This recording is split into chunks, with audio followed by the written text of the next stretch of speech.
Hey y'all, welcome in, and in some cases, welcome back to our 31 Days of Prevention series, which is our opportunity to come together to share information, inspiration, and motivation to increase awareness and prevent future and ongoing domestic violence. For those of you who don't know me by now, my name is Marcy Batiste. I'm the founder and the executive director here at 9 Seconds.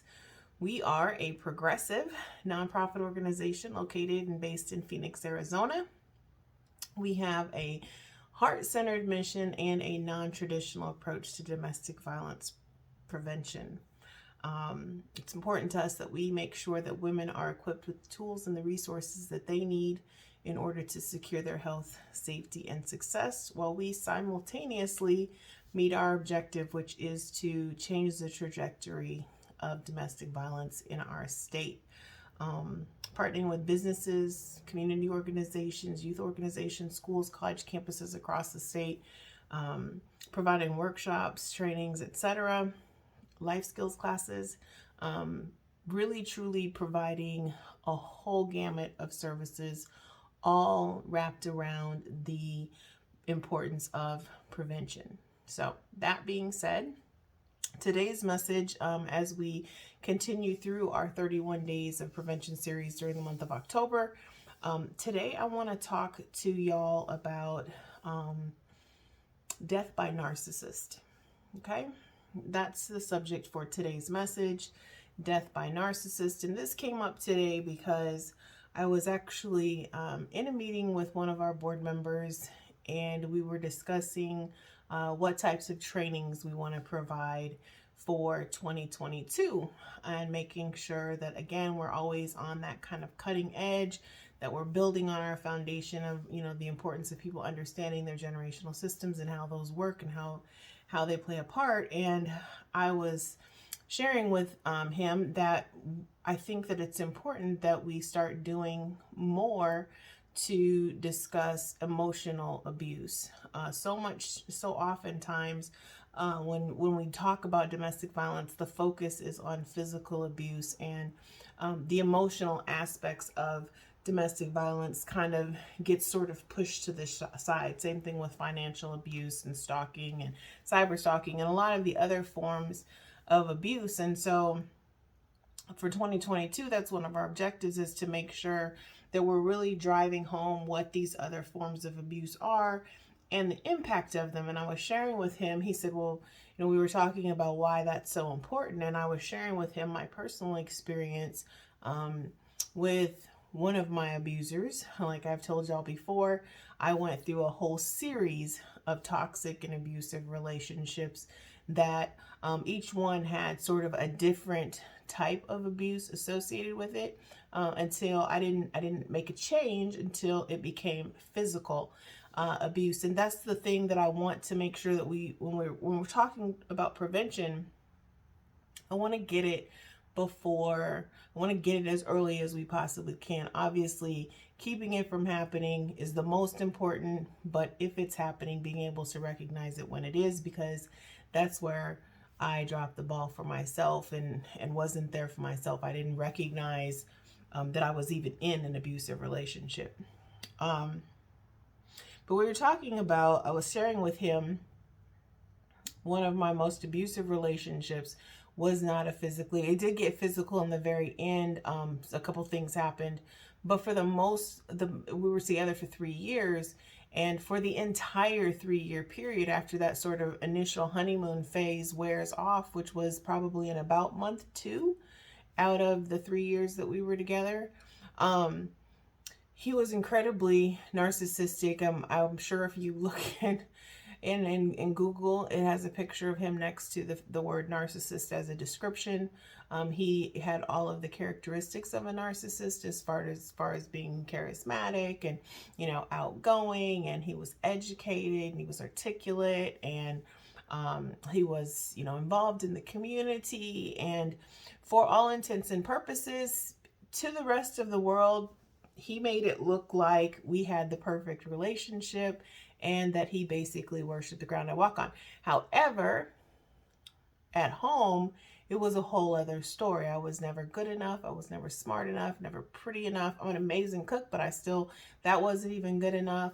And so what happened to me during that 3-year period, I entered into the relationship emotionally compromised, unbeknownst to myself. But what happened was, when I was in the midst of this relationship with this narcissistic individual, the little teeny tiny bit of self-esteem that I had when I entered the relationship was completely smashed to smithereens by the time it was over at the end. I left that relationship not even knowing who I am, not knowing what I liked, having not to mention no self-worth. I had no self-identity other than, at the time I was a bank executive, so my career sort of defined me. And what you do is not who you are, and so many times we kind of try and bundle that all together and package it up in this nice little box, and it's not. And what I realized when that relationship ended is that a large part of me literally died in that process. And so that's why I'm saying death by narcissist, because we live and we survive. And so on the outside, sometimes we can look like everything's okay. But when again, we're about the root, right? We're about getting to that root cause and digging down deep. And so when you get beyond that surface level and you start looking at the individual holistically, you begin to see that there's an emptiness there. There's a darkness there. There's a crater in the middle of their being where their soul should be. And so I was explaining to my board member, I said, I described it like, I feel like he destroyed me from my soul outward. Like I was just a shell of a person. Other than going to work, there was no parts of me that resembled me. Everything that I did as a result of him, what he wanted, what he liked, and in an effort to please him and to stop his habitual cheating and all these other things. I mean, there were so many obsessions that I had about, proving that these things were going on, because people were looking at me like I'm crazy. They're literally telling me I'm crazy. And when you hear that for so long, at some point you kind of start to think, well, dang, maybe I am, maybe it is me. Maybe it's not him. Maybe if I would just, adjust this, or if I would acquiesce to this, or if I would capitulate to, this demand of his or this requirement of his, as long as I meet all of his requirements, then everything would be fine. And we start to blame ourselves, and it's because who we are is not there anymore. And our essence dies, essentially. We're here in the physical, and we're here, conversationally, but our spirits, it kills our spirit, and it kills you from the inside out, and it kills you in a way that nobody else can see. And so, that's what I was sharing with him. Like, I think in 2022, we really want to do a lot of our focus here at 9 Seconds on the other forms of domestic violence. Certainly, we'll still talk about physical abuse, but those other forms, particularly people, sometimes you're in a relationship with a narcissist, you don't even know that that's what they are. They don't even, you don't even have a clue. That was me. I was clueless at the time. This is almost 15 years ago now, so I'm not the same person I was then.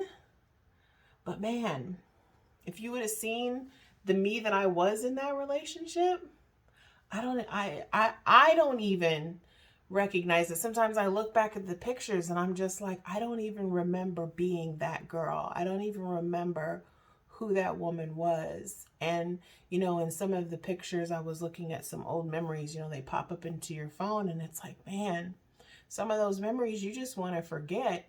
But for me and for what I do and the work that I do, it's important that I don't forget. I have to stay grounded and rooted to where I was so that I can help other people get out of that position and be able to secure their own, success and their own safety, and make sure their own emotional health and well-being is squared away. So I just wanted to share that message with you guys today. It's again late into the evening, lots of planning, strategic planning for 2022, for the trainings and stuff that we're going to offer. But hopefully, if you find yourself in a situation like that, I want, if you do nothing else from this video, I encourage you to look up narcissists, look up narcissism, and see what it looks like. Familiarize yourself with the term, familiarize yourself with what that sort of identity looks like in a relationship, so that you can better recognize if that's you or if that's someone that you know, love, and care about that may be in that type of a relationship. Looking on the outside in, it's difficult to recognize when someone's in a relationship with a narcissist, unless the narcissist kind of lowers their guard when you're around, in which case sometimes happens. There's certain people that they'll behave a certain way in front of, and then other people, they'll kind of check their behavior with, and so you don't necessarily see it. But that's the message today, you guys. So as always, one ask: if you hear something, share something. Please share the video out. You just never know who's on your timeline, who needs to hear a word. You don't know what they're going through, what they've been through, what their story is.